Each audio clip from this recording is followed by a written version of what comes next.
What is up, Kaiju Seekers? Welcome back to another Drawcast. Hopefully, things go without a hitch today.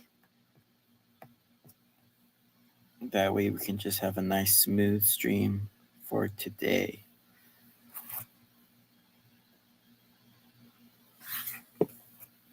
So, as always, we'll be just doing a little bit of a Drawcast, doing some live drawings.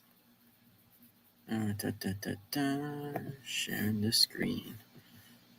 Right. So, we'll get into it right off the bat.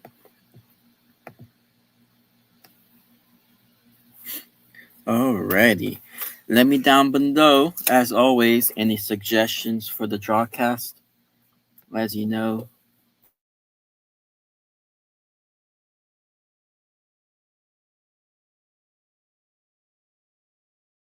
you want me to drop down below.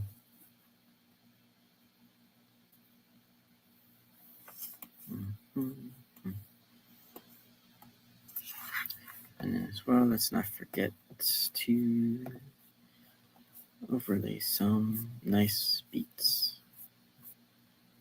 Let me know if you guys are enjoying or any recommendations for like copyright free sounds that I can use for the background, because I just use the typical tracks that they have on StreamYard.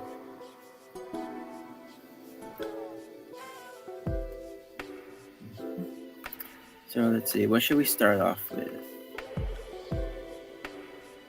Let's do a nice little Godzilla sketch for today.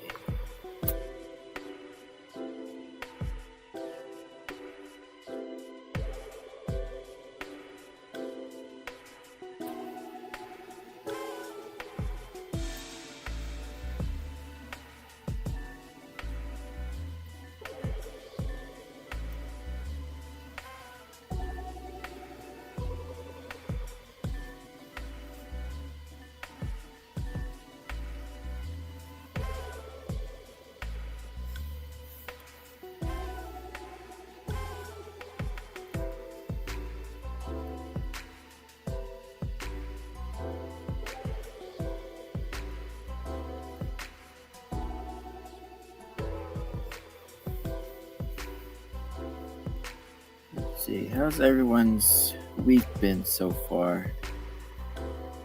We're just about through with the week here. Sadly, I got cut from my shift.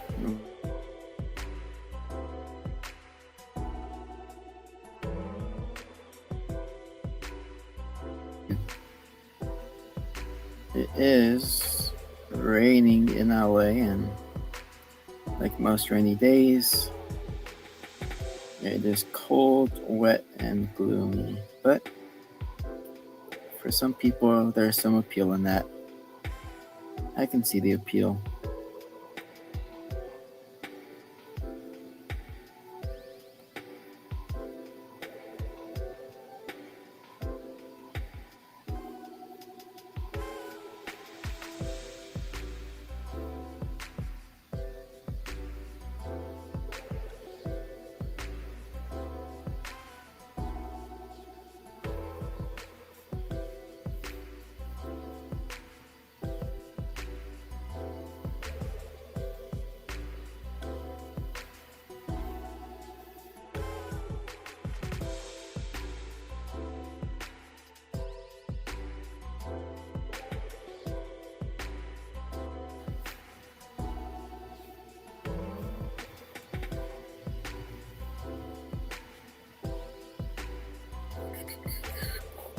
Of course, we're drawing my favorite Godzilla here of all time,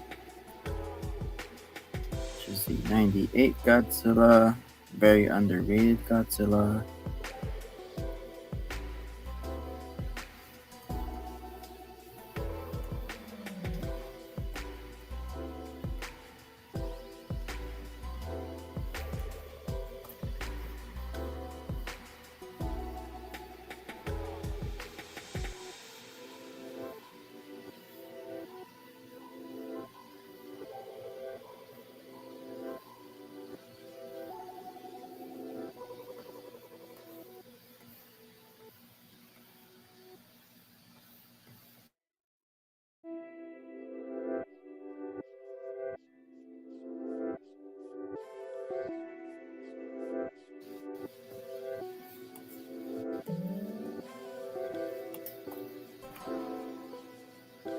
I've drawn this guy so many times that I pretty much know how to do it from memory. Or at least my specific style. I haven't drawn him like in full for quite some time.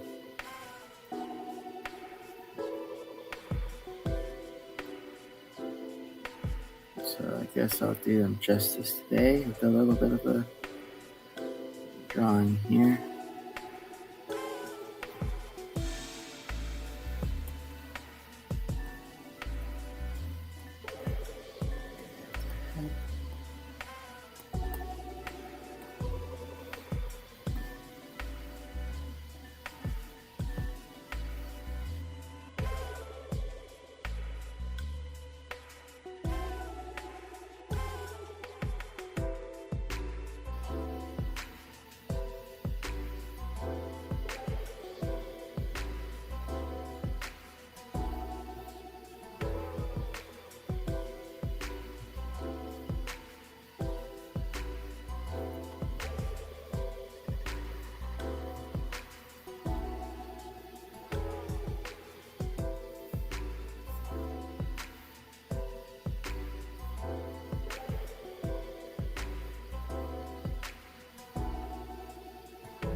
There we go.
Alrighty, guys. Looks like it was just a little bit of a crash there, but looks like we were able to.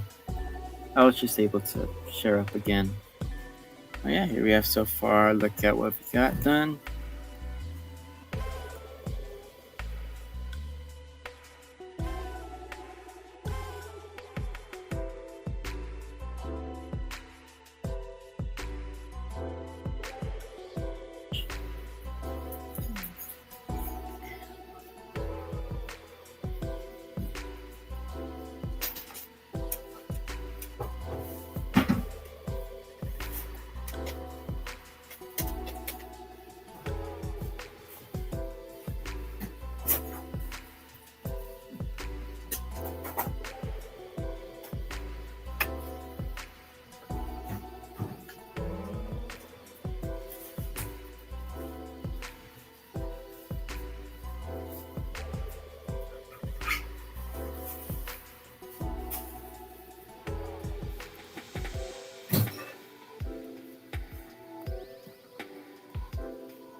One thing I've always liked about this Godzilla design is that it just lent so well to the reptilian aspect of the character, because like Godzilla's always been this chimeric beast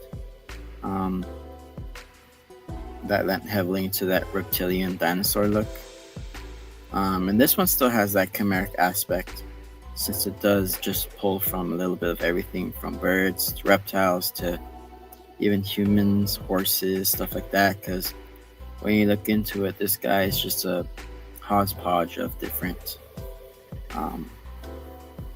animals.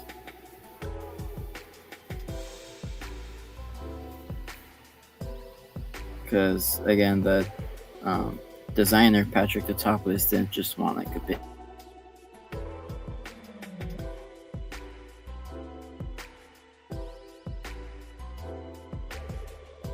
in the animal kingdom, and you end up with this chimeric dragon of a monster that is presented as a living, breathing animal, which I think helps endear the character and make it unique from all the other Godzilla designs we've seen throughout the years. And that's why it's my favorite. It was like the first one I ever saw.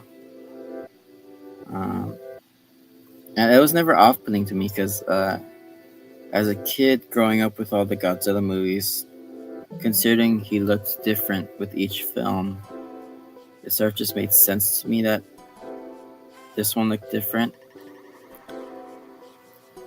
So yeah, it was never really off-putting to me, even if it was like my first one. Like, from going to this,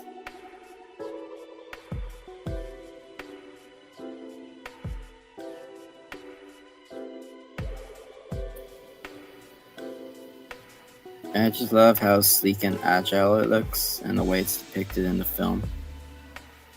This one relies on speed, and like depending on the version, it's still invulnerable, because Junior is invulnerable to conventional weaponry, which I think Junior is like the because like Godzilla 98 from the film is still my favorite, though I think the best iteration of him is from the series, because I think that does a great job of just rounding out the best potential for its design, because you get the best of like everything you wanted in like a new Godzilla and what it takes from the classic films.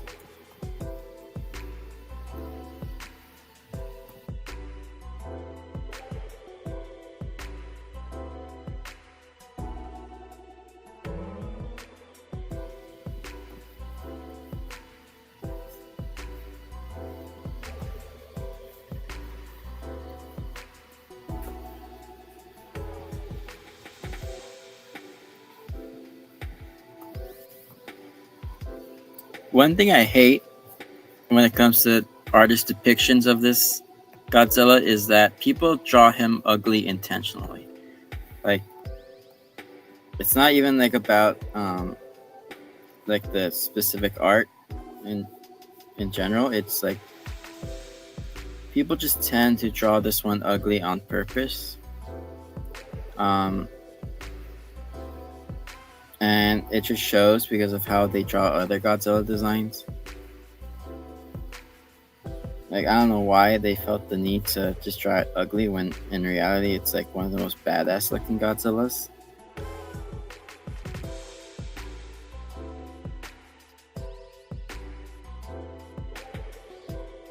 And they just don't do it justice, and not even just justice, but they did the design dirty, in my opinion.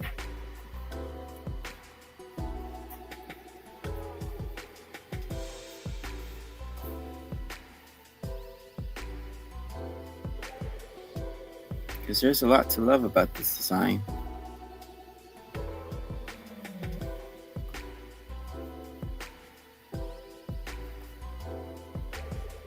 It does a lot of things new and old that I think anyone can appreciate.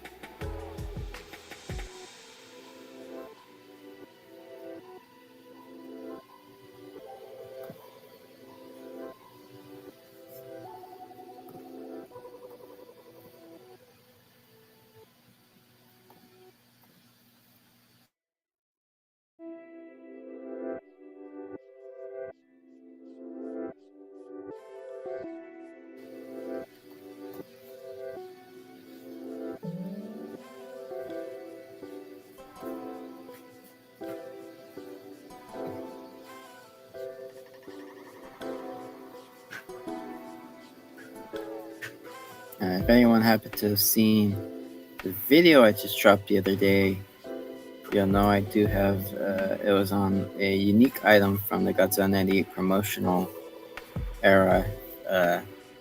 There's anyone who remembers that stuff. I don't, because I wasn't alive at the time, but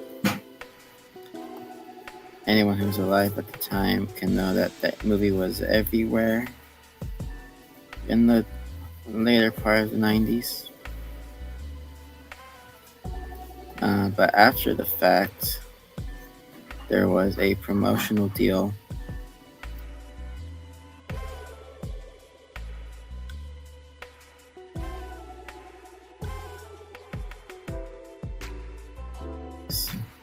and a Godzilla home video copy.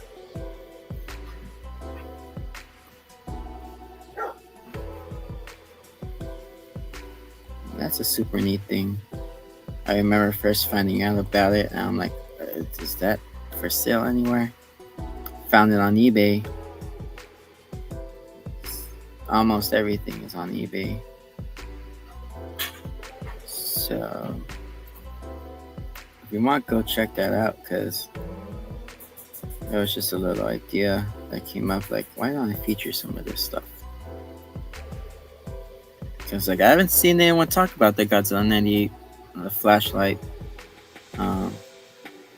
So maybe I'm the first one to bring that up, but go check it out, because it is a pretty cool item.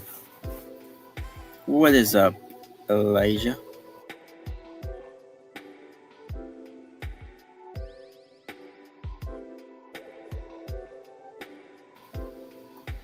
Of course, we all know who this is.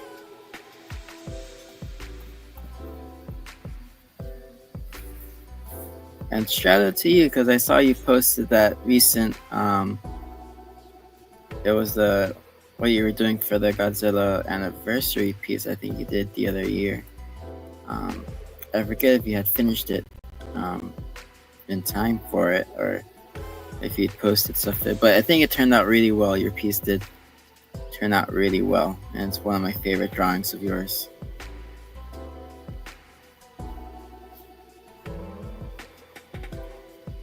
I think it's a really cool drawing of Godzilla there. Also, the background and setting for that piece was just stellar. Like, so good.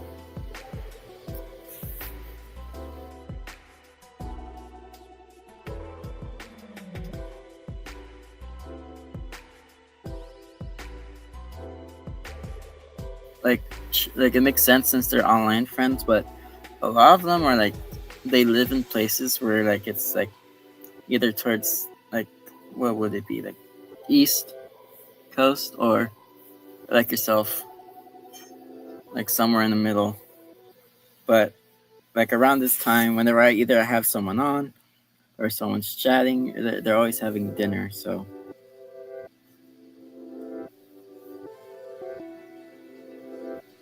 yeah, most people are having dinner around this time. It's only like 5:30, a little bit past 5:30 for me,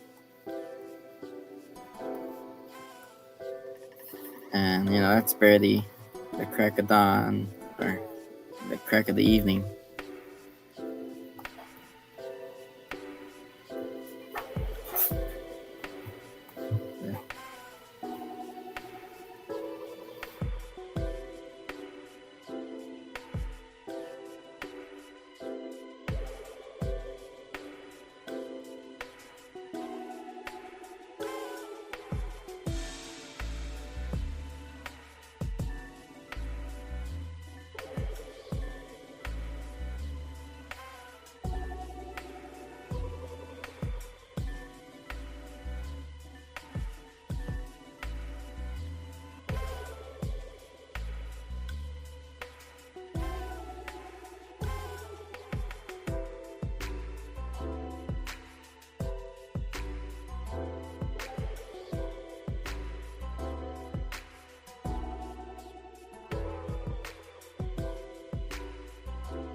Your end.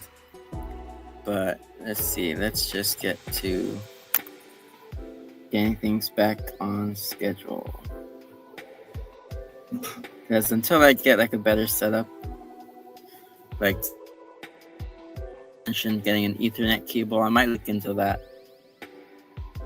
Since as it stands now, I have to compete with most other things in my home. Since both just the streaming and the and stuff just goes to town on my internet. So, yep, there you go. For anyone who's just joining, or last left off, we are drawing Godzilla. We're doing a nice detailed sketch of him now. As I said before with Earpiece, Eli, really good. I love the Godzilla, and the setting is just wow. Like I wish I was as good on that, as good as you are with all those details. Like as I could, because I think it's really good.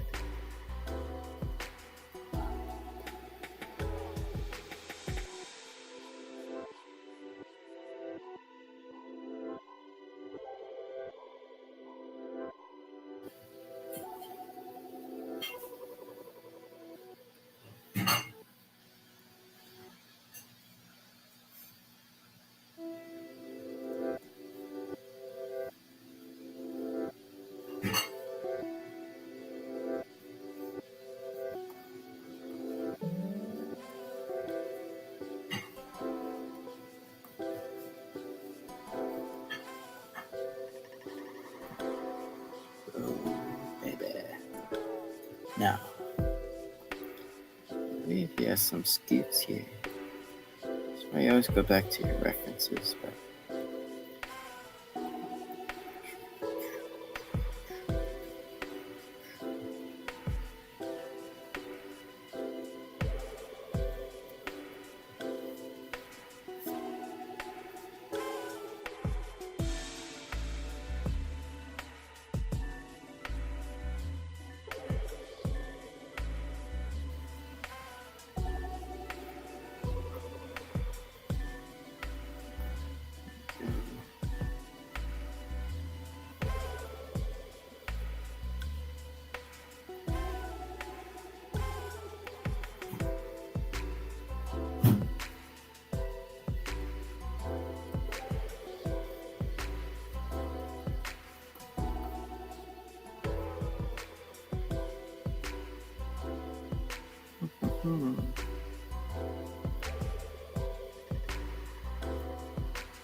So, nice little drawing there.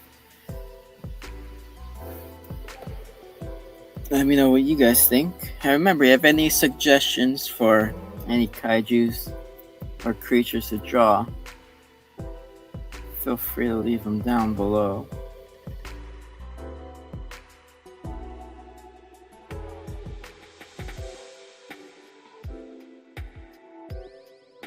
Pulling up Pinterest just to see if there's any inspiration I can get.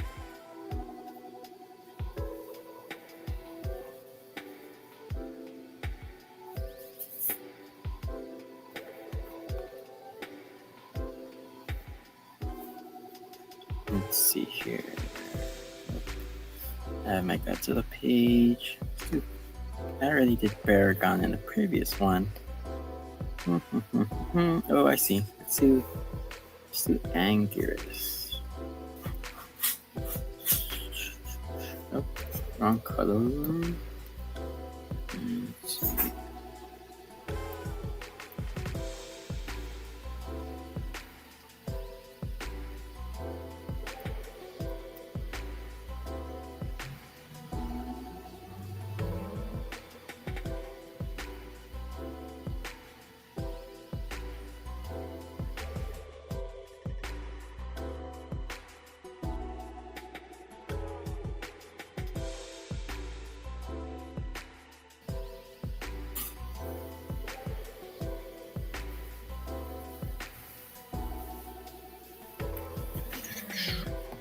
Thank you, Eli.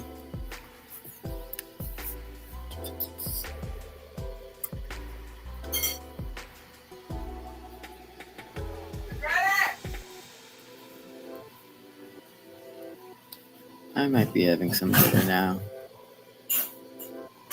Once I get done with the stream here.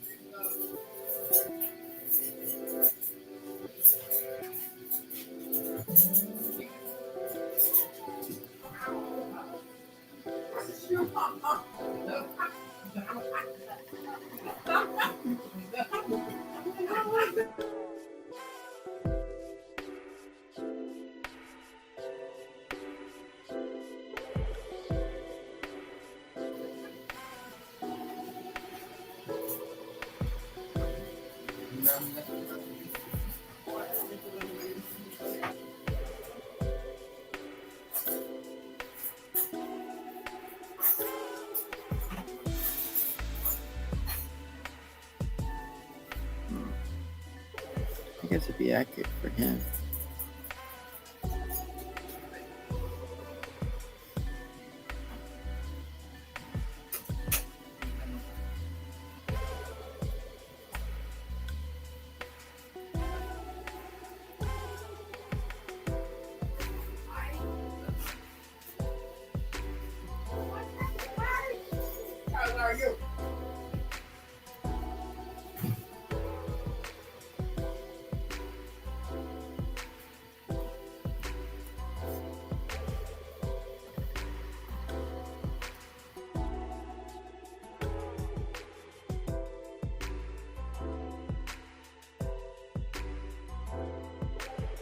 He right there.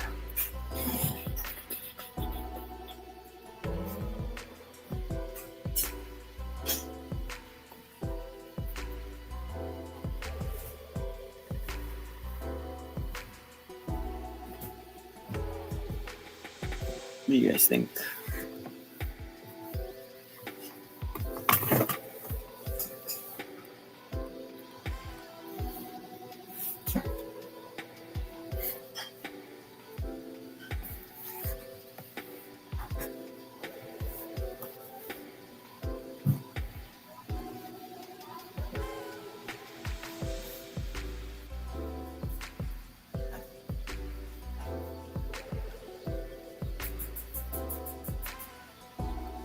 I find it funny how in the Showa era They describe Anguirus as being Godzilla's best friend, yet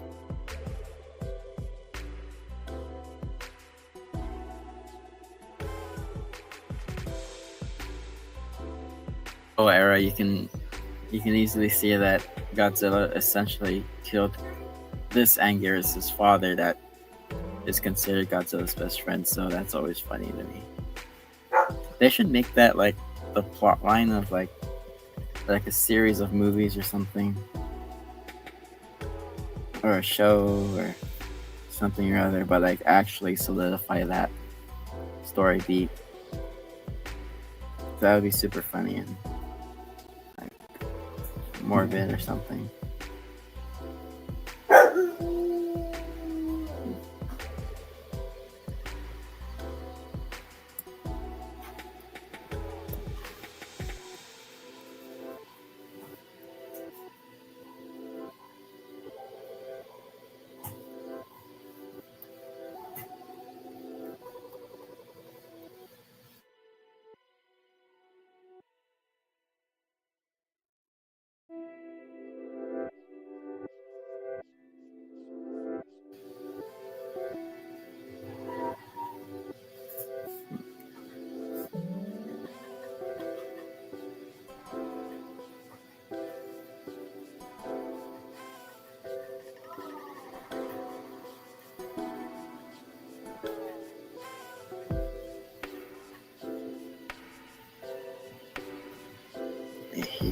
For anyone new, we are drawing Godzilla Kaiju for now, but again, any suggestions, feel free to drop them below. What is up, Ethan?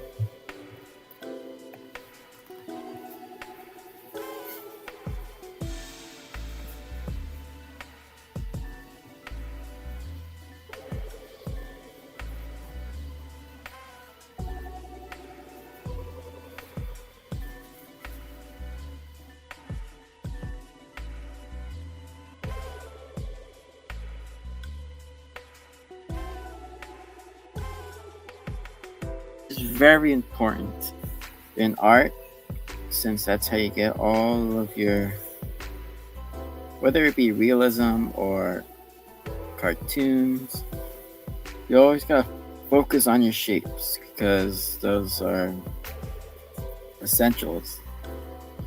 And if you're able to get them memorized in your muscle memory, you'll be able to get any shape down so that you can use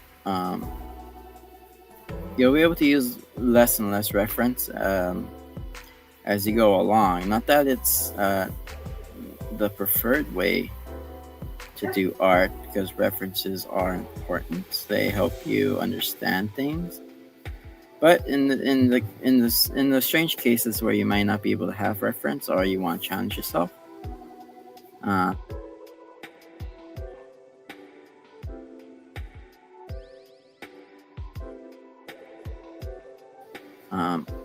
as simple as like a tooth. A tooth is essentially a triangle, and you can do what you want there. And you can break most things down into a triangle as a rough shape to where you can then mold around your stuff.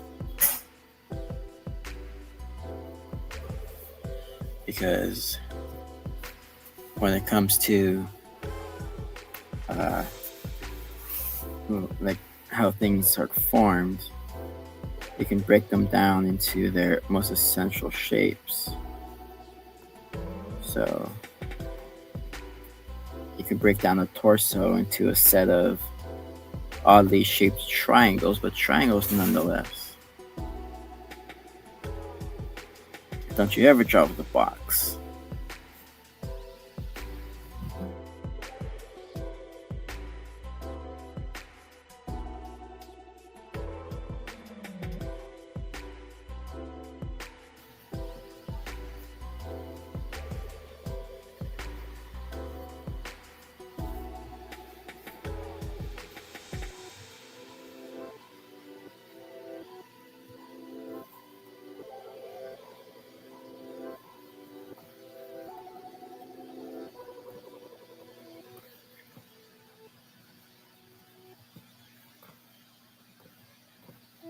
For the longest time, I was always nervous about drawing animals because I thought animals were like super complicated.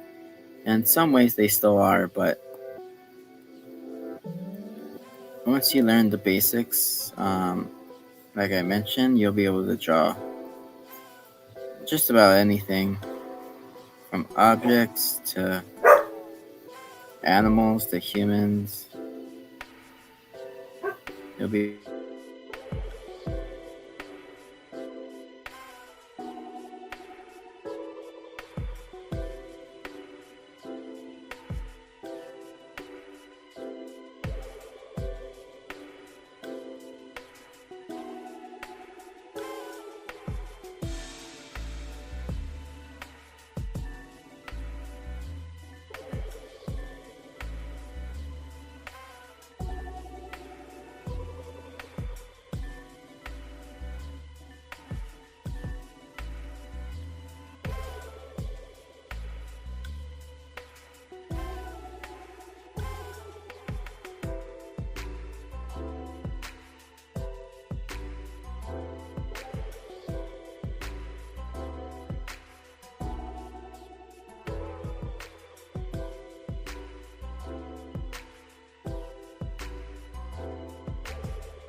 three.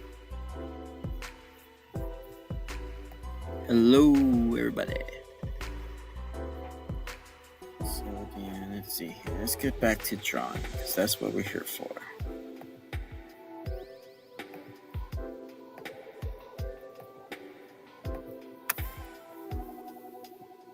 Hacha. And then let's see.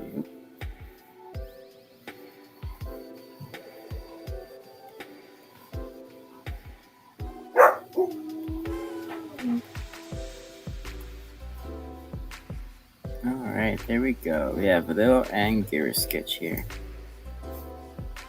Not too bad.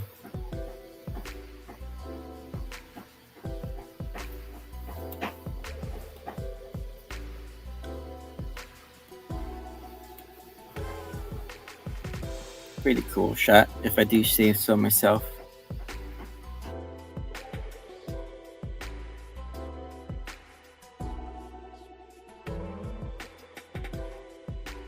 Right. Remember, anyone has any suggestions, feel free to leave them down below. And let's see. Oh, that's cool.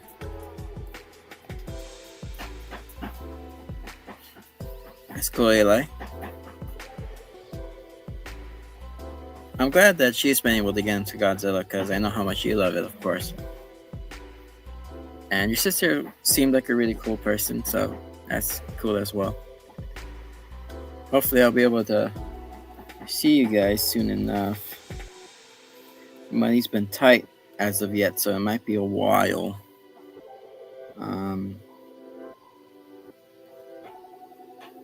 But I'll see what I can do for the foreseeable future. Since there's a lot I want to do down there again. I want to go looking for more stuff since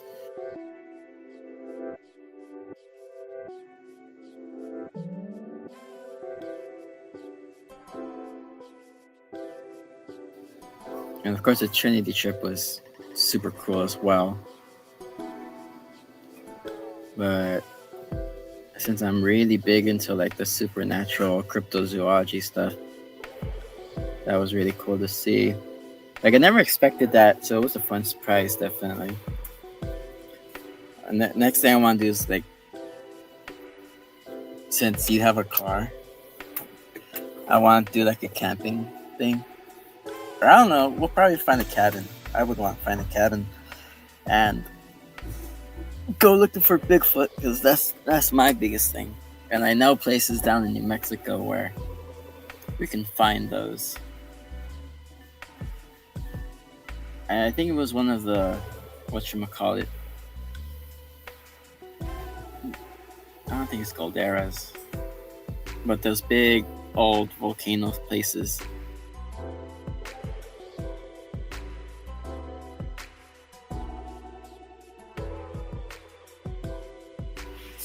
And Angerus. And we did a Godzilla 98, which is the best one. So yeah, 2 Kaiji there. So let's see, what's our next one gonna be?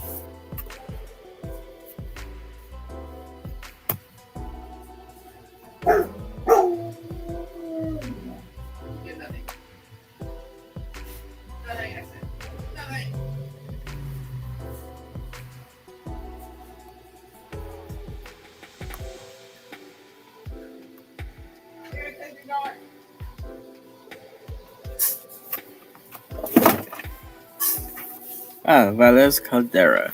I'm not sure if it was that one, because I just watched the Finding Bigfoot episode where they went there. And there's a place called something Springs, Jeremiah Springs or something, I don't know.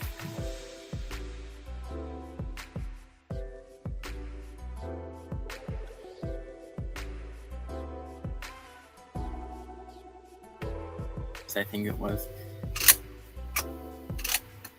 Heck, I don't know if you've ever driven an RV before, but or I don't know how comfortable you would be with that.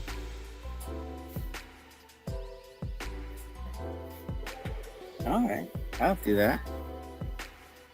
I've drawn a bit of stylistic gray aliens before. I'm gonna do something like that. It's like a classic gray.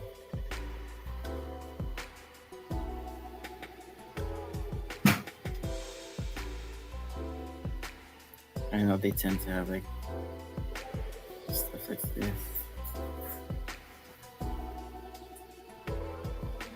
Jump to the suit.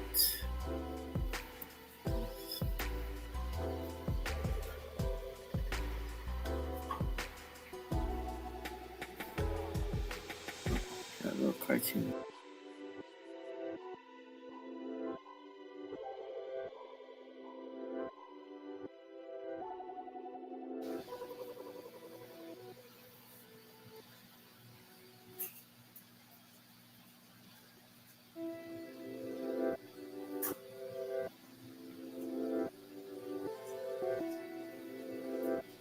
You know what? It's like a Invader Zim type of thing.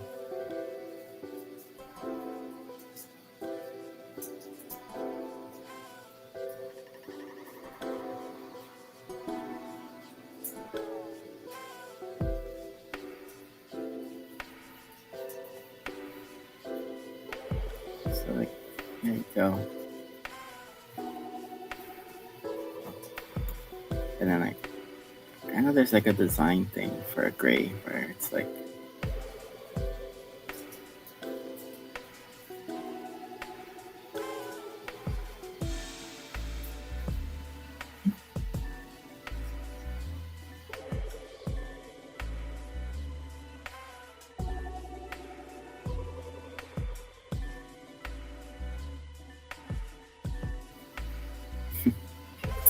well, I'm glad she thinks so. Let's see.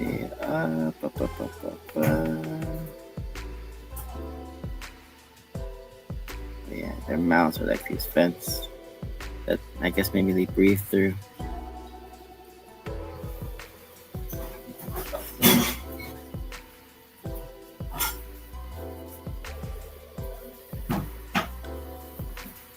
One of my favorite cryptids that I loved growing up has always been like the Dover Demon, because I think it's just a super cool looking cryptid that I believe it was an actual thing just because of the circumstances around it. As to what it was, I don't know what it was. Like, it looks kind of like a generic alien, but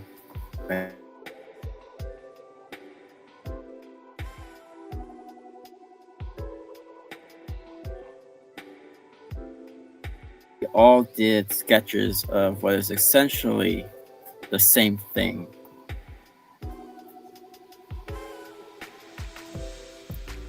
And it was essentially just like the same thing here. Boom. Just an update on what we have so far. With Kaijuzilla, you're still in the chat. We did the Godzilla 98 piece, Anguirus. Now we're working on some aliens. Reptilian aliens. But yeah, I think the Dover Demon story is a super cool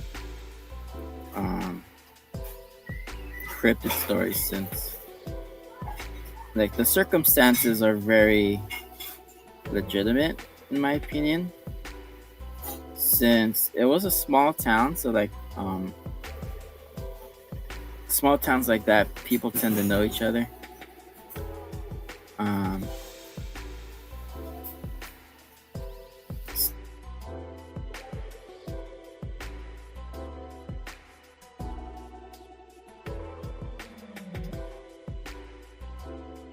School, but the other one was like completely disassociated. But like there's just no indication that all three of these people planned it. Thank you. Oh yeah, Lost Tapes is like that. The Dover Demon episode of Lost Tapes is definitely one of my favorite episodes of that series. Actually, it was the one that scared me the most, especially that ending. Like spoiler alerts for anyone who hasn't watched that one, but the ending of that is just so scary. Yeah, and Monster Quiz did it too. I love both those shows. Growing up, they were like my main thing, like finding Bigfoot, Monster Quest, Lost Tapes. They were all essential shows. One of my favorite ones was like the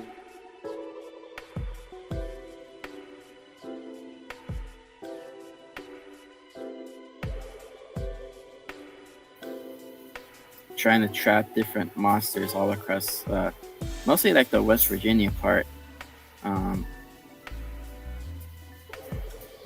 But they went all around, and yeah, shows like those were like just what I grew up on. And Mountain Monsters, I don't think it's still going on, but I know it had some newer seasons, which I need to catch up on. I know Finding Bigfoot had like a small reboot or a special. I watch a lot of their podcasts now, since they're on podcasts. That Cliff and Bobo run. Shout out to them, Bigfoot and Beyond.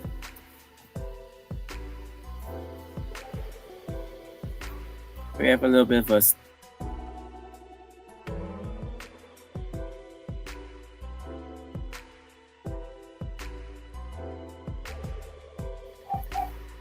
at least one design based on things that I've done. Because drawing aliens is really cool.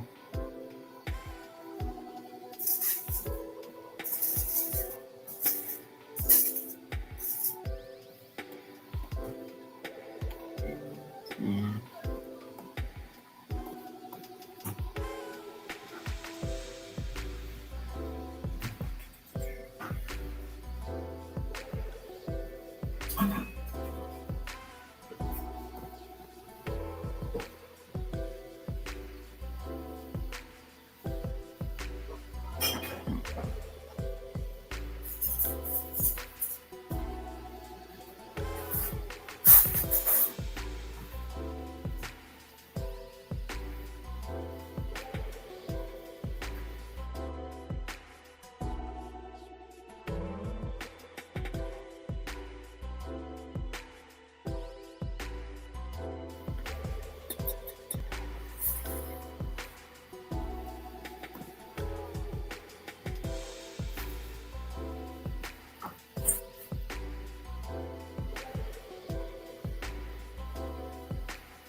How have you been, Kaijuzilla? Because I know you're off in, I believe, Cambodia, was it? Or you're doing lots of schoolwork? How is that going? If you're still in the chat.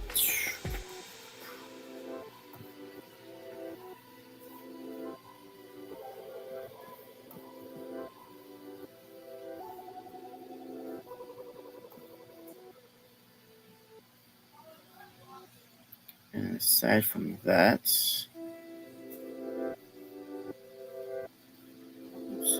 super busy, yeah. I've been hearing.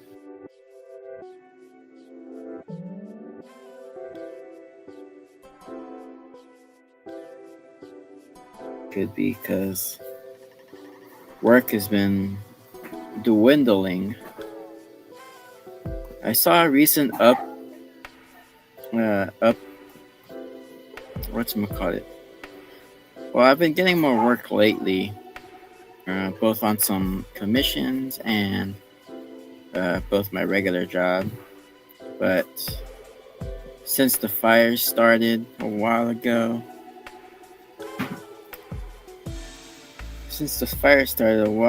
people have not been showing up lately, and we're getting lots of rain now. So yeah, both sides of it. But I hope things.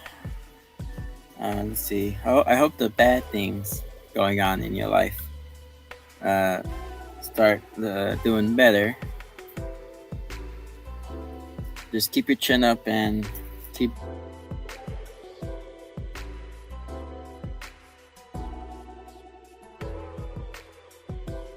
you to make those things better.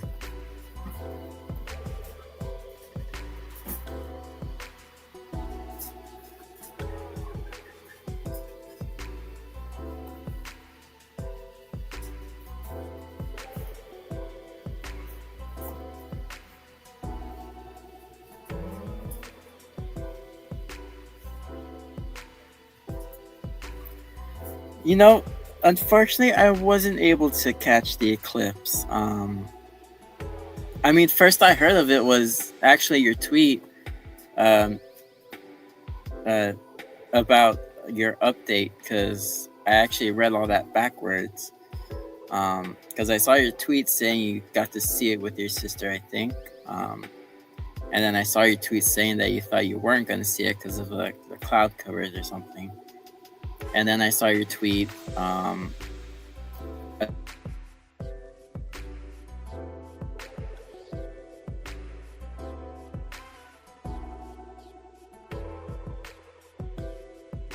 that made it look red or something.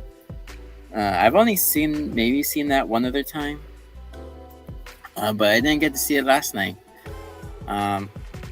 Which is funny because like only a few nights ago,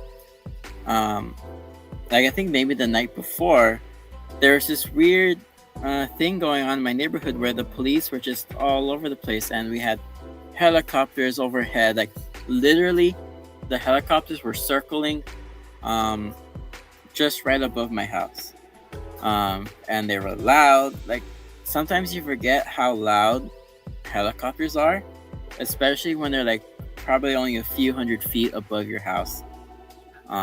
And I can even see the searchlights.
Oh, like,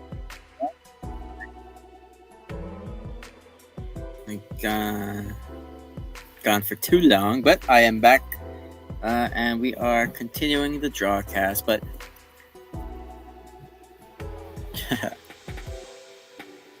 yeah, glad you like the music. Because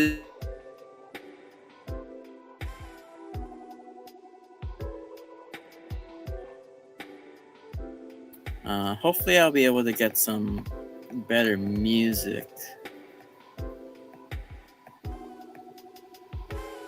But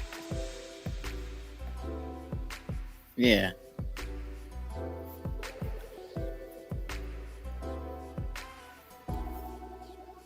So I want something to play in the background most of the time. Awesome. Glad to be back.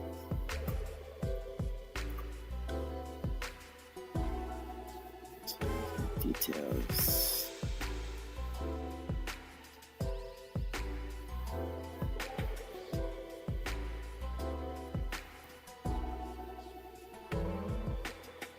There's a little gray alien there. Maybe do the head more round. Roundish.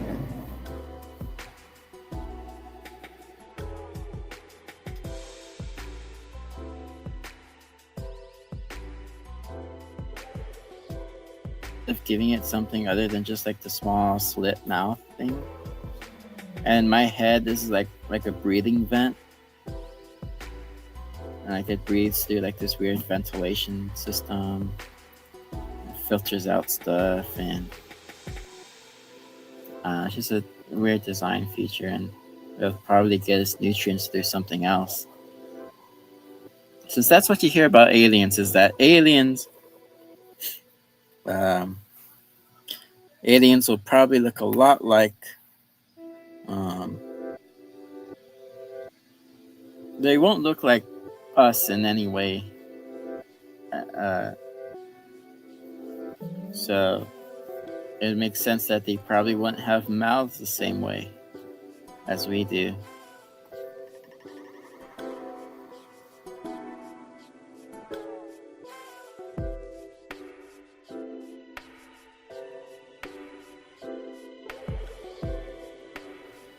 How I would draw something.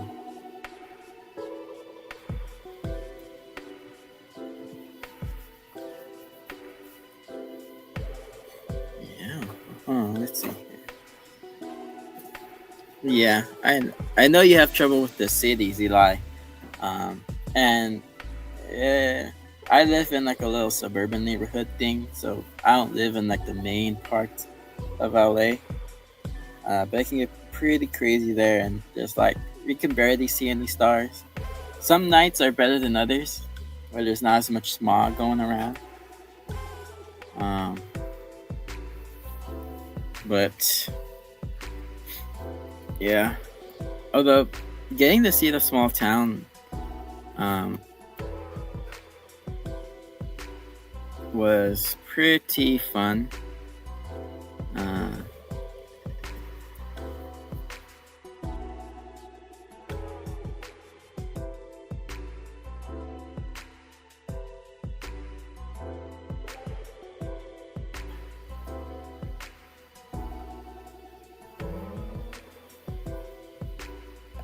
Yeah, I'm glad you like the idea, since it is always nice, as you said, Kaijuzilla, when the aliens are a bit more unique. Because like I definitely love like the design of like a gray alien, but like unless it's going for like a specific aesthetic, going with something that is a little more unique and out there, while still being a bit of like a homage, is definitely the better way to go. And I've always had a super interest in things like that, whether it be the paranormal or the supernatural or alien stuff like that. Ever since I was like little.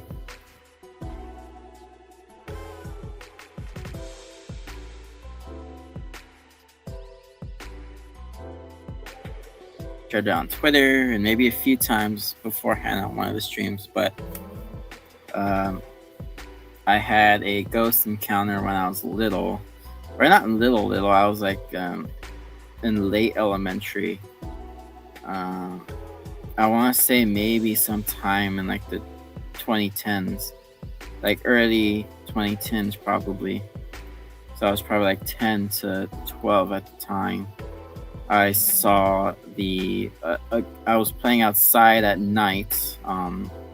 It was during a sleepover I was having with one of my friends, and the way our houses were set up, it was my house, or actually my apartment, like complex thing, and then it was this one guy's house that had a huge garden in it.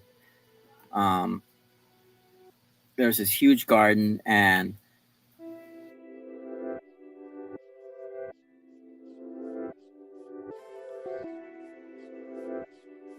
this garden right next to me was like this guy's house was like I don't want to say dilapidated, but it was definitely the scary haunted house vibe that like most neighborhoods have. Like they have that one house that is just super haunted or haunted looking, and I was always like sort of scared of it because like you can go in it and get lost because there was like this intricate pathway. There were these trees that were like they looked like old dark green leaves with cobwebs everywhere, and it was just super weird. But the guy that lived there, he was pretty nice. I think I remember meeting him once before, um, and this is actually part of the story because once before, I had met him once, I believe, and I think he was pretty chill with, uh, cause like I don't know if this is weird to say, but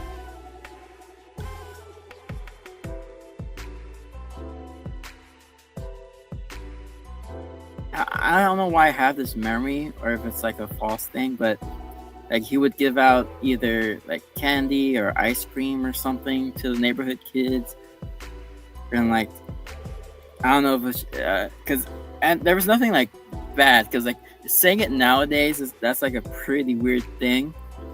Um, but this was in the time and place, I guess, where that was like just like a neighborhood thing. Like everyone has like someone who, like, I'm pretty sure like there's neighborhoods where there's just one person who like is friendly and cool with the kids, that gives them treats and stuff.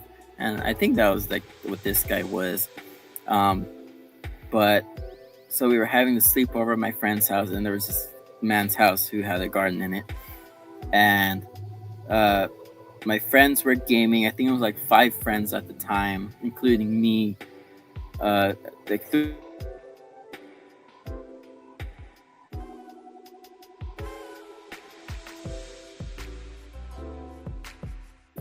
a friend of a friend for a while until we all sort of made the group, and so like we were just playing, and me and him, because we were into things like Bakugan, Beyblade, Yu-Gi-Oh, stuff like that, and so we would play that, and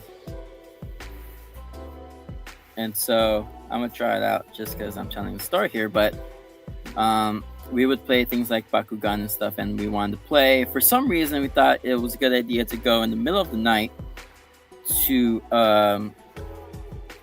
play on the sidewalk. So here's the sidewalk, and this right here, this yard, is the apartment complex that was. So this guy's house literally looked something like this, to the best of my memory, because I honestly don't.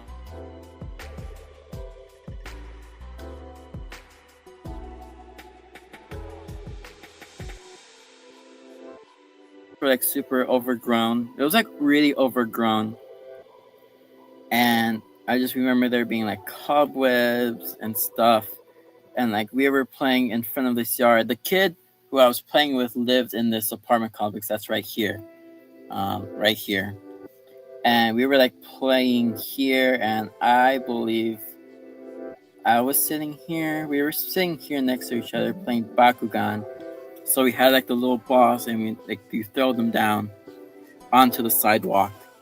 And I believe, gosh, what side was I on? I think I was here. So this is me, and this is my friend right here. And so we're playing Bakugan, and there's like a car here and a car here, I think. And I say that because what got my attention was I heard something hit the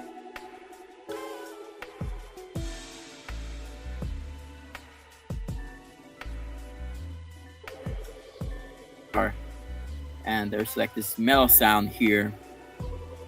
And then I look towards the garden because I think that's where I thought it came from. And standing there was this figure, and I kid you not, it was just like this super pale human figure. You can see the outline of what looked like a person, and it stood there for like a second. I could see some movement.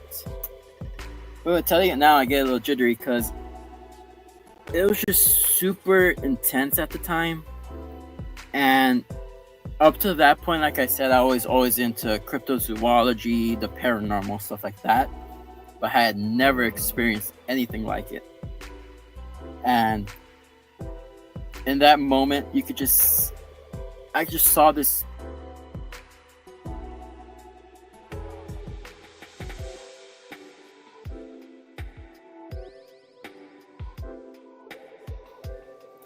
and it just disappeared. And I shit you not, like and I know my friend saw it too because we both looked at it, and then we both looked back at each other, and we made eye contact, and both at the same time we said, "Run!" And my friend ran back to his like apartment, and I ran back over to my friend's house, and like I just shut the door behind me, and my friends were like, "What's going on? What's going on?" And I'm telling them, "Dude, I saw a ghost," and that just killed the whole mood for me. And I did not want to stay there. And the thing is, so like this is my apartment complex. Like there's like this big space in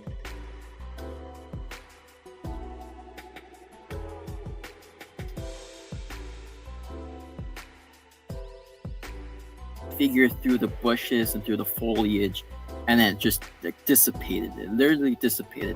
Like here's the scene again. Like it was there for a second, and then it was gone. And like it looked exactly like it's funny to say, but it looked exactly like if you look at something like Ghostbusters, and you know how they're like these misty, almost like I can somewhat see through them, but they were like this gaseous thing. It looks like that. Like I can see the human form. And the thing is, I mentioned my neighbor beforehand because I don't remember so many of the details after the fact, but I believe it was like not a day or so later to where we found out that I believe that's when he died, or he was found dead. And like in my mind, I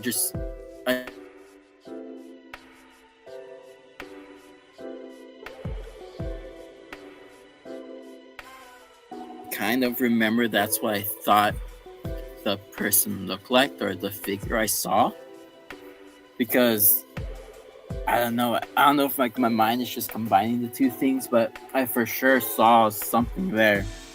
It looked like a person, but it was like from head to toe this palish blue white, and had like this misty like atmosphere to it. And like again, like here's the garden, and then there's this other apartment complex with the yard and stuff, and then this is my friend's house. I ran to my friend's house that had like a gate and stuff, and I did not want to stay over for the sleepover anymore because it just killed my whole vibe, I guess. And I was just so scared. And like I was not gonna walk like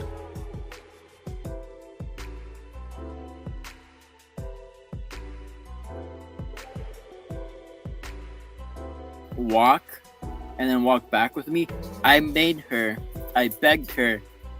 to drive the minivan that we had, the little Honda Pilot. I think that's what I had at the time. But she drove and then drove back because I was not going to walk back because I was so scared, and never saw anything after that.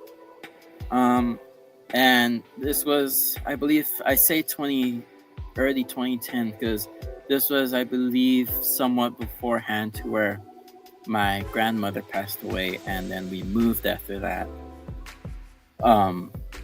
So it had to be sometime before then. But yeah, I never saw anything after that for the time we were there until we moved. And I think now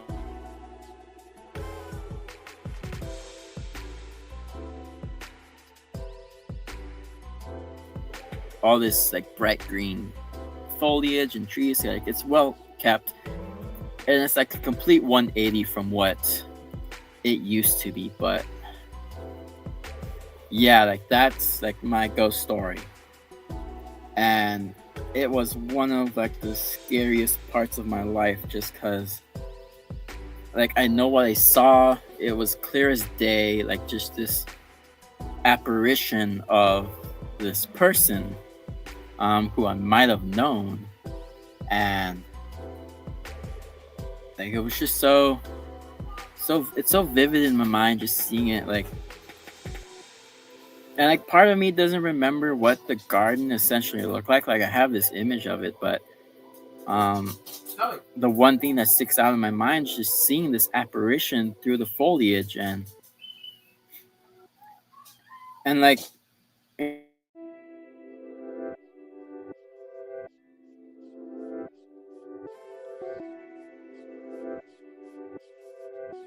happened for like just a few seconds of what I saw. But in those moments, your mind goes through just about every single thing to rationalize it until you reach a conclusion.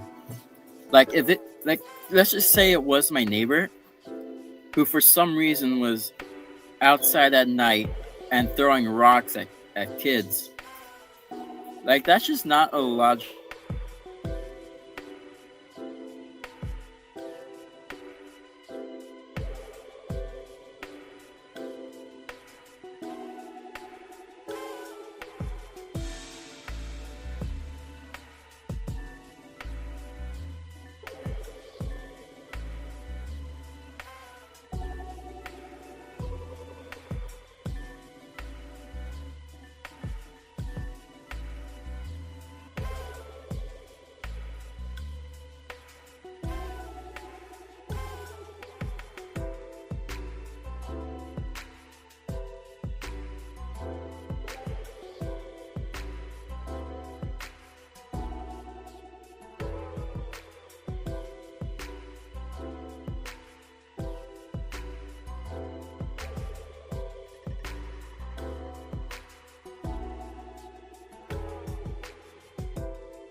All right, experiencing the crash there, so maybe I'll cool it with the. Yeah, because abandoned places, I don't know if anyone caught what I said before, but I would only go in the company of like people I trust, because. Oh yeah, and the crackheads, because honestly, it's so funny, because like, I am less scared of like the demons or monsters I would encounter, and I'm more afraid of the things I most likely will encounter.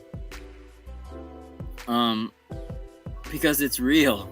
Like crackheads, security guards, because like you might be trespassing, or hazards. I'm more afraid of that than like the possible literal devil I could run into. And it's funny because I always tell my mom that whenever we go camping, like, oh, I want to go look for Bigfoot, and and she's like, what? Aren't you scared? And I was like, no, I'm not scared of Bigfoot. But then I also tell my mom, oh, we need to buy bear mace. He's like, why are you not? Why are you more scared of the?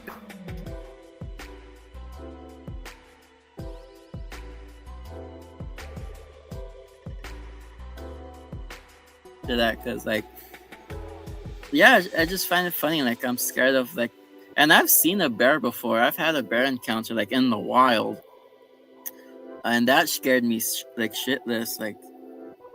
Um, both me and a friend had like a face-to-face encounter with a bear, and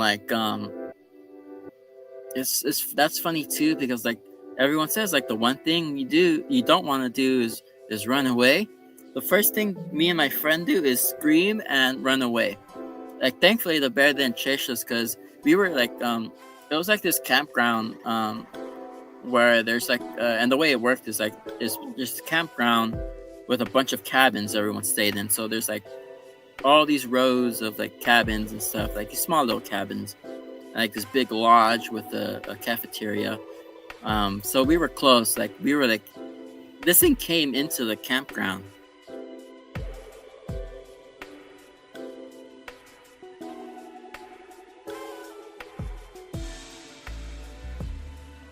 Stuff before lunch, and we were walking up this hill, because like there's this big hill, and from up over the hill, I see this just this thing move up, because I'm literally seeing like the peak of the hill, and from the other side of the peak I see this brown mass of like fur. And that's why I was mentioning your mind when you see something like something new or something like different than what you're like typically used to, is your mind in like less than a split second goes through everything that the thing you're seeing could be in order to rationalize it. And I get that from this experience, because I essentially what happened was I see this big massive fur, that's coming up, and it was like this blackish brown, and I could tell that. I'm like, oh, what is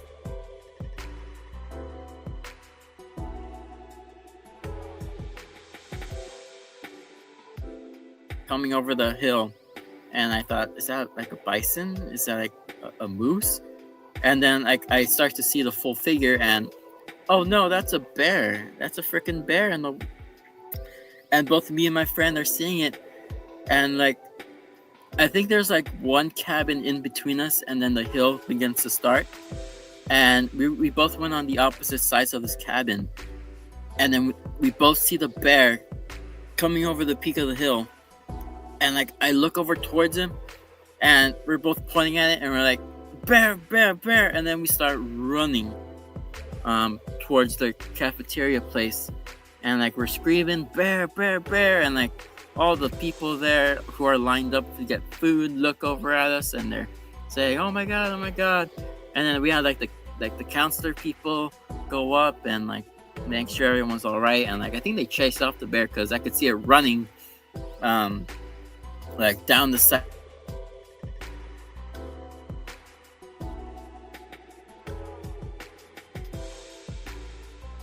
from time to time in that cabin. It was something where I did it basically every year, and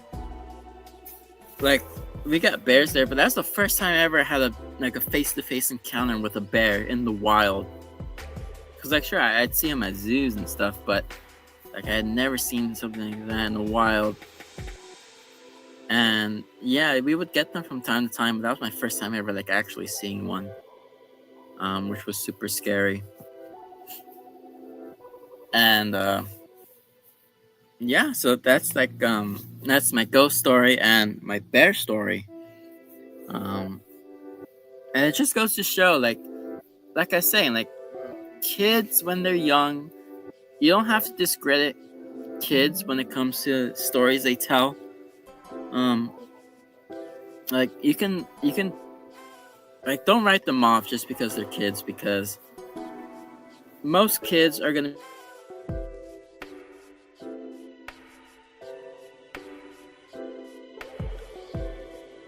And I was able to see a bear and a ghost, and the thought processes in my mind still ran the same. Like I tried I tried to rationalize everything until I came to the most logical conclusion. Um and for the ghost encounter, I did the same thing. Like, is that a guy? No, because it's all white, head to toe, and it's throwing rocks at us, and that's just not the most logical conclusion at that time. And what I registered was just pale white figure that was misty and it dissipated, and, and it just dissipated. And then the same thing happened for the bear. I thought, like, is that when I first saw the bear, I was like, what is that? Is it a bison? Is it a moose? No, it's just this big bear. And yeah, I'm like,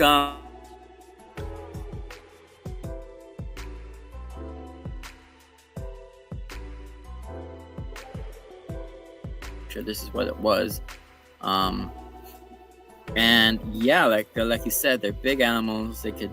They can harm people if they wanted to. But black bears are naturally like skittish. But even with the most predatory animals, so that you don't want to run away, which is foolishly like what I did. Both me and my friend, we both ran away.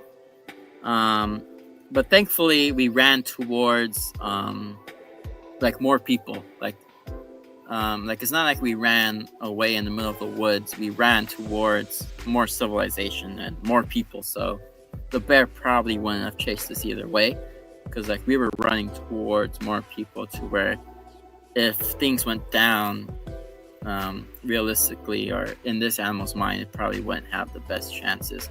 So it ran away from us.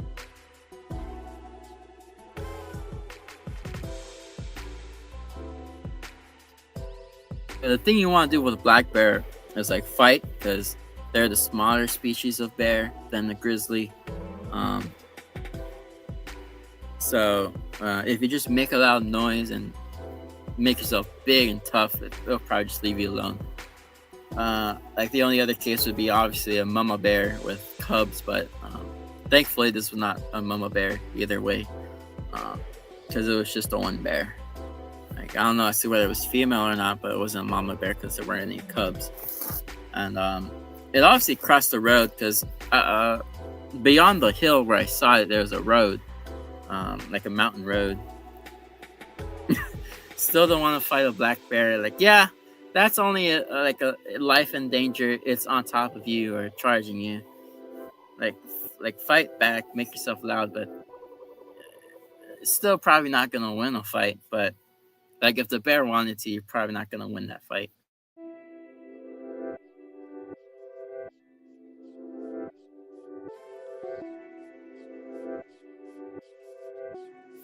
Yeah, there's that.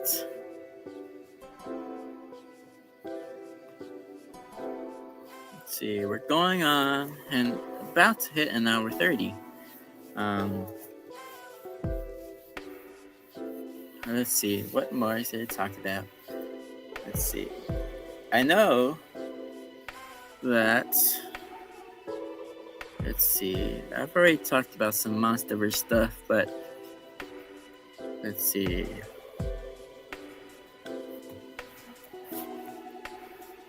Yeah, let's see here. What's to talk about? Let's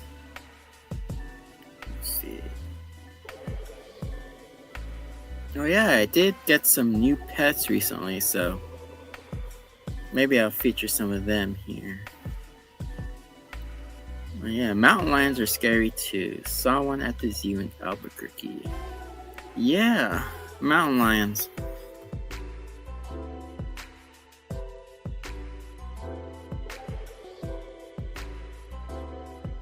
Zoo has a mountain lion. I have seen a tiger in a zoo. I'm not sure if they have any like other wild cats other than like maybe a cheetah. No, I don't think. Are there cheetahs in captivity? I figured they wouldn't be, other than maybe like zoos that are more focused on rehabilitation and stuff. But yeah, I saw the tigers. Like I said, I've never seen a mountain lion in the wild. You know, like part of me would like to, since like I love nature and stuff, and would like to encounter things in the wild, but also I don't. Because like with cats and stuff like that, mountain lions, they're big. Like realistically, they're also small.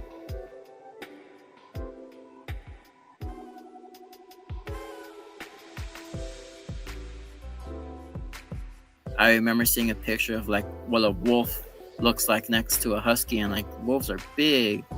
And I'm like, damn, I did not realize. Yeah, like I've seen most animals in the wild. Well, no, I've seen most animals in the zoos, and like I've only seen a bear in the wild. I haven't seen much because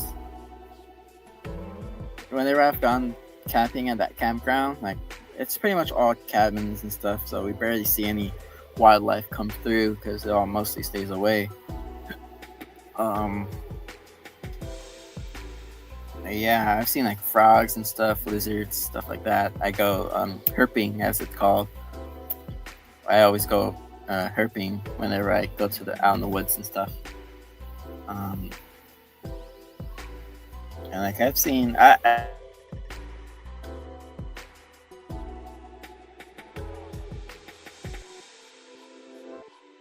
cranes come through. Like one time there were like these pair of cranes that were like just outside across the street on this tree, and that was pretty neat to see. And stuff. We get lots of possums. I see possums like from time to time crossing through. Those guys are always neat. Oh yeah, like I was saying, if I ever get back into New Mexico with you, Eli, definitely gotta go looking for Bigfoot, because I don't know, because apparently we should have them down here, because obviously in Northern California you have that's where Patty was seen, and you have lots of Bigfoot stuff there.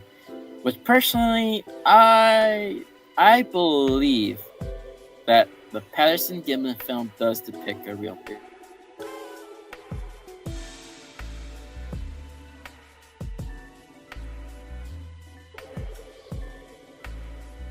The footprints that were found by multiple individuals and have multiple pieces of physical evidence corroborating it. You have the filming of the footprints.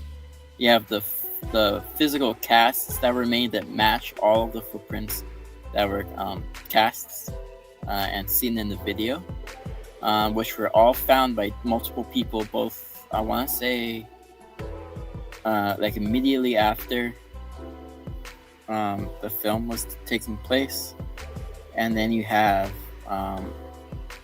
thanks to like modern day restorations, because there have been some new restorations to the Patterson-Gimlin film in recent years, and even recently, as like this year or last year. And when it comes to the Patty footage, it's very compelling. Like there's like 2 or 3 things that indicate it may be a suit.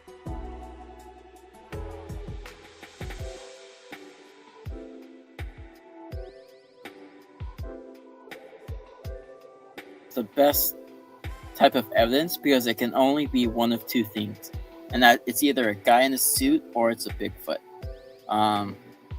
And it's the best evidence because it eliminates every possibility to where, blob squatches, as they call them, because the image is either so blurry or so inconclusive to where it's either a guy in a suit, it's either a bear, it's either a moose, it's either something else, it's either edited. But if you have a piece of footage that is like the Patterson-Gimlin film, it can only be one of two things. And if you look at Patty, you can see features of it that were not commonplace or feasible at the time. Thankfully, I am friends with people who are in the industry of making suits, and a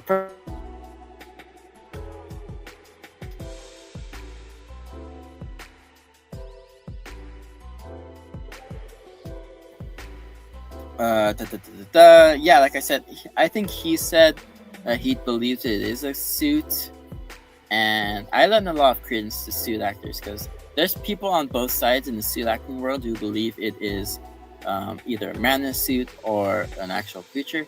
Bill Munn's famously a creature effects designer and creator. He's done lots of stuff around the film to where he's on the side of it not being a suit. And he's done his own restorations as well as a few other folks. But you have people like Stan Winston who has said that it was a bad costume. But if you compare it to films like 2001: A Space Odyssey, if you compare it to Planet of the Apes, it does not compare because the limitations that you can see at the time of the like Patterson-Gimlin film, like if you compare it, it's so good in a lot of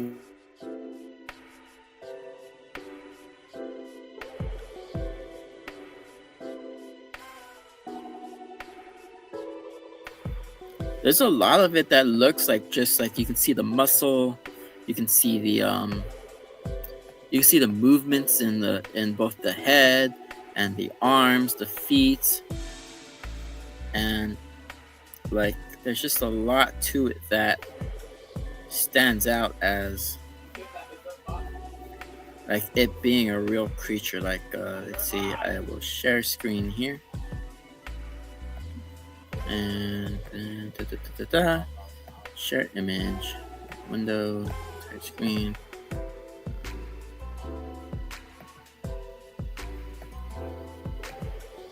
Yeah, like if you're seeing it here, like you can see, like, this isn't the best restoration, but like suits like this, you just did not.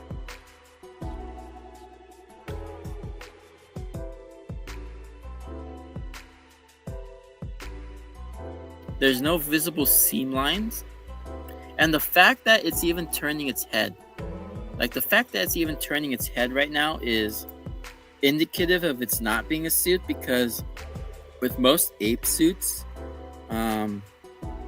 like with most ape suits, like you can even see it in films like 2001 and Planet of the Apes, the hair that stops at the point of like the neck or like the base of the head,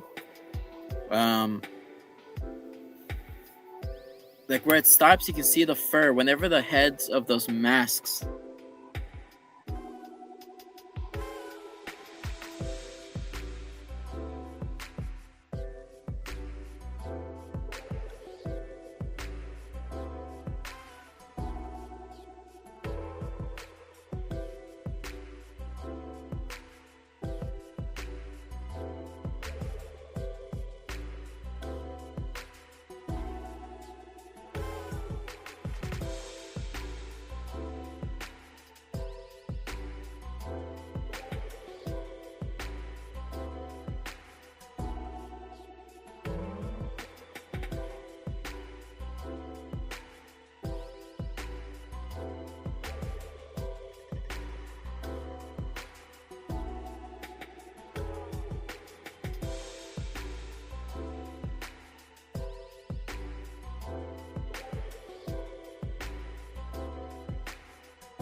Right. I injected some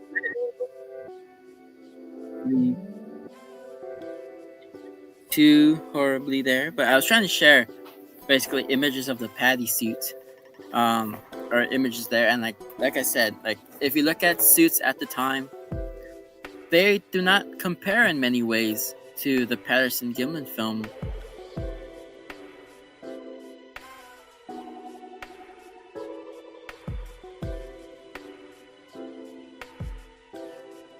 You can see it's baggy, you can somewhat see seams on it, and it's clearly like this suit. And you can't compare it to the Paddy one because it's just so form-fitting and so... And like when you hear the stories of all the people who supposedly made the suit, like the stories doesn't add up, the recreations of the suit don't match.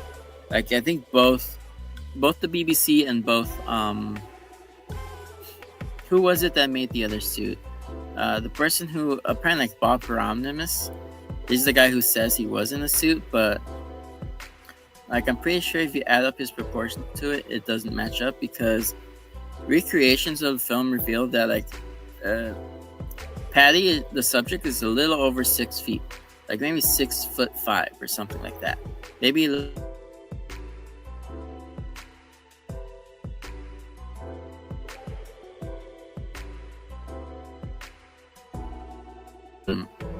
it's a possibility that females are smaller, typically smaller than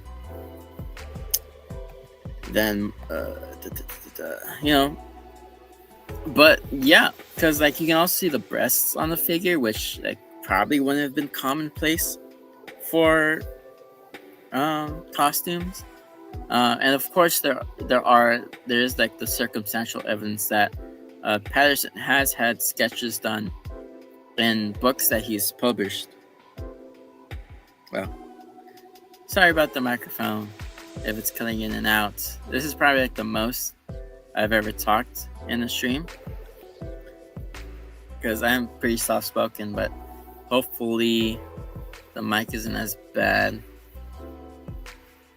But like I was saying, like Paddy is Paddy because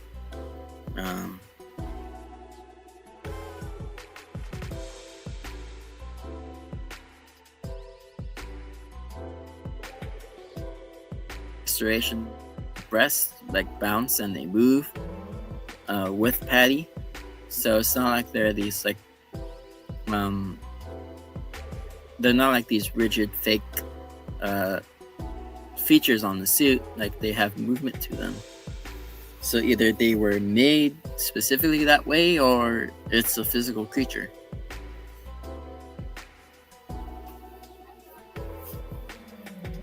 And like I said, I've talked to a personal friend of mine who works in suit making, and he said it's probably a suit. I still go with, because of the evidence I've seen, that lends to it being an actual creature. I believe that it's a real creature and that Bigfoot are out there. But working my way around,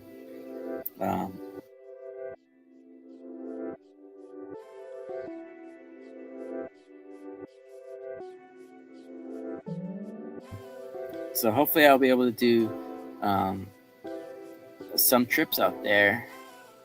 And then part of me also just wants to move to the San Bernardino Mountains, just because or at least like at the very least have like a vacation home up there that I can go to from time to time. That's like finding a nice little cabin that's a ways away would be nice. And let me know if the microphone's still glitching out at all. I might end it in a few minutes, the stream, just because I think we've gone through a few of the things I wanted.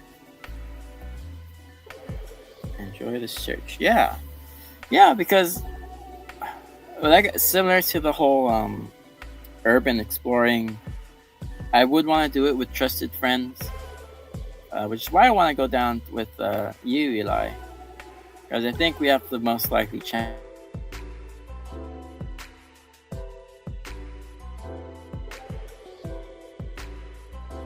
and cougars that we will see than the Bigfoot, because bears and mountain lions are real. So there's that. Oh, you're good, Kaijunaut. I know you've been wanting to. Well, that's good, Kaijunaut. I'm glad you were able to join in. Not even like more towards the end, but it went on longer than typical solo outings go. But yeah, having everyone here is nice to see, especially my good friends of mine. But yeah, like I would want to go with friends just because I want to have that experience with other people as well. Because the thing about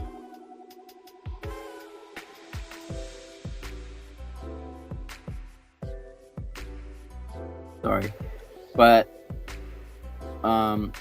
one night when I came home from work, I typically work late hours, and we had just gone home. It was dark out, and sometimes since I did mention before, I live out in a suburb area close to the city. Yeah, I definitely need better tech to avoid glitching out.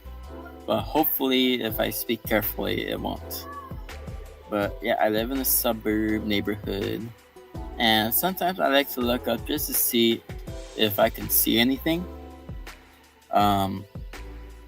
So I look up. I had just gotten out of my car, and the first thing I register is this dark shape in the sky, and the reason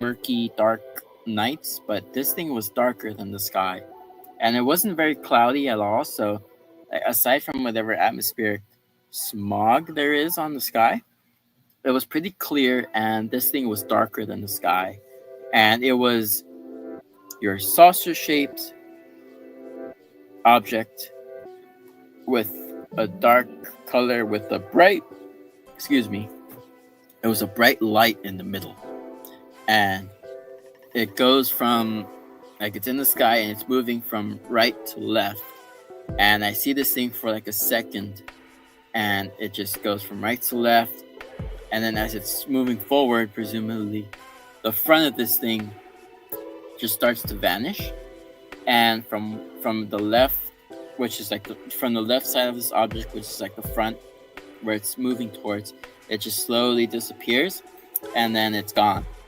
And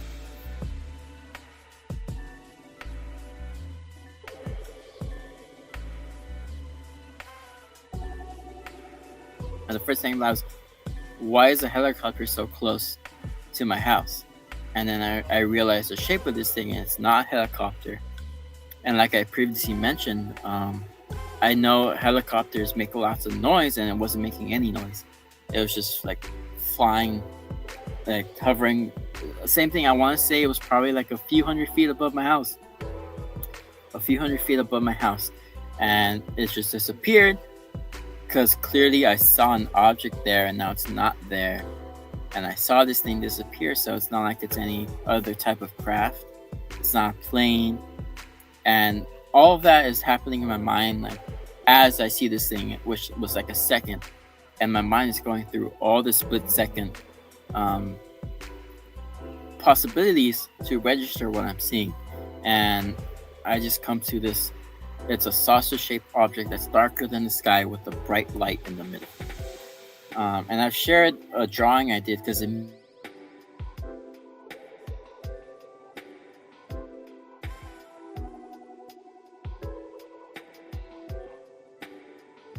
maybe I'll put it up on stream now if I can share it, because I knew I had to draw it quickly because it was going to be the best representation of what I saw, because like if I were to do it now, it probably would just be corrupted by any other memories I have. But I drew it like immediately after I saw it, and I'll show it to you guys in a second. But like it was just astonishing because seeing that UFO, and it was like directly over my house. So seeing that UFO, it just blew my mind because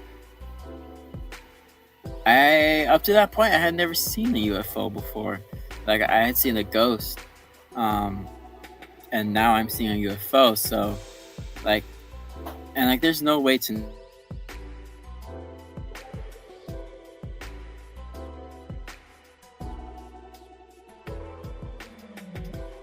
basically you can't pin aliens on something that's just an unidentified object. But like, you know, it could be aliens. It could be secret government secrets.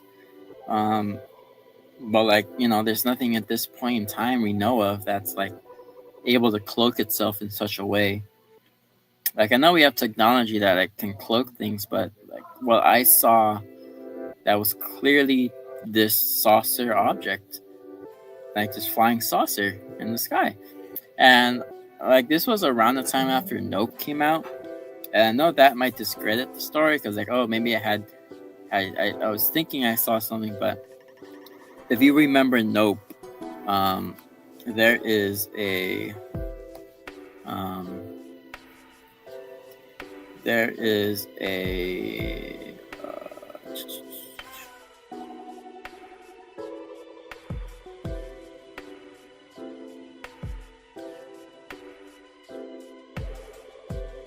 see the jean jacket.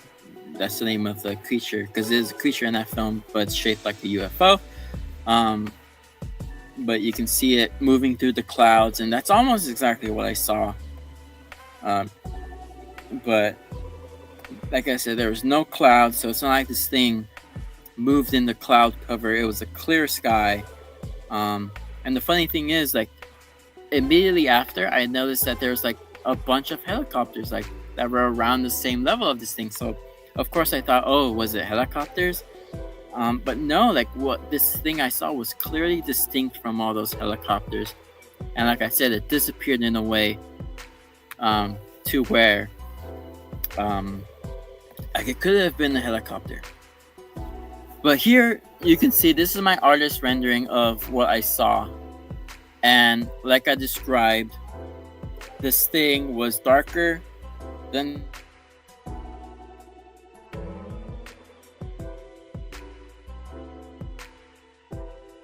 had this bright light in the middle of it. And like it reminds me of I kind of always called it like an olive in my mind because I don't know, it reminds me of an olive. But and I've shown it around before, like I've mentioned, but yeah, this is basically what I saw. And so yeah, like it was like this saucer shaped object. It was darker than the sky with a bright light in the middle. It flew overhead my house from like right to left where I was facing it.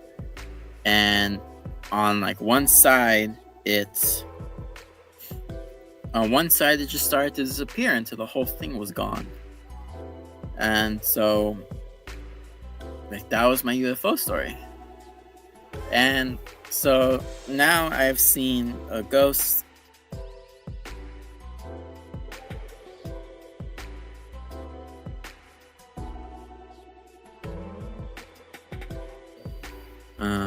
Yeah, next time I'm out, I definitely want to try looking for Bigfoot. And I can teach you everything if you don't know anything about it, because there's like a whole world around Bigfoot. And there's lots to find out. But yeah, and I know a few places where we can probably find one. Thank you, KZ. I'm glad you were able to come on or watch on. And I have a lot more planned, so hopefully we can involve ourselves if we ever get our timeline straightened up. But yeah, we're getting a little under 2 hours here, so I'll probably call it a night since it's starting to get closer to dinner time. So it's finally dinner time for me. I know for some other people it might be either. It might be either, dinner time or who knows. I don't know what.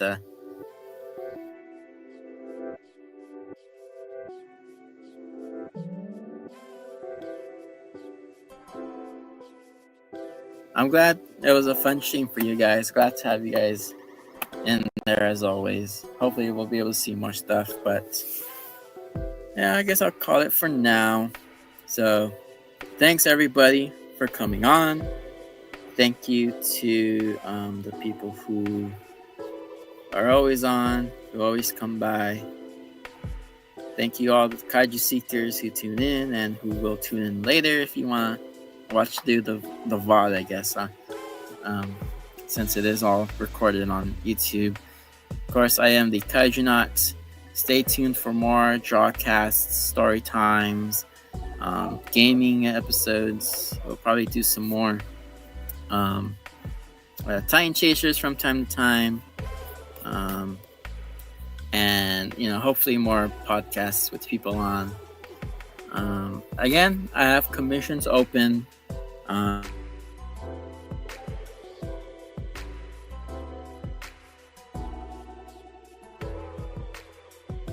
have it on my Twitter, which is the Vix Monstrosities or Vic Monstrous, which are my handles on things like Kara, Blue Sky, and Twitter. You can find me there under those. And as always, thank you for joining. Until next time, Kaiju Seekers, over and out.